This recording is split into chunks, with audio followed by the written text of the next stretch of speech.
প্রিয় শিক্ষার্থী বন্ধুরা, তোমাদের জন্য আজ আমি একটি পত্র নিয়ে হাজির হলাম।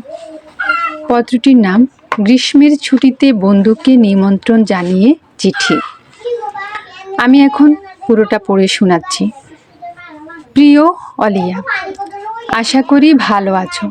পরীক্ষার পর অবশেষে গ্রীষ্মের ছুটি শুরু হয়েছে। ভাবলাম এই ছুটিতে যদি তুমি কয়েকদিনের জন্য আমাদের বাড়িতে আসতে তাহলে খুব ভালো লাগতো। আমরা একসাথে গল্প করতে পারতাম আর অনেক মজা হতো। আম্মুও বলেছে তুমি ইচ্ছা করলে আসতে পারো।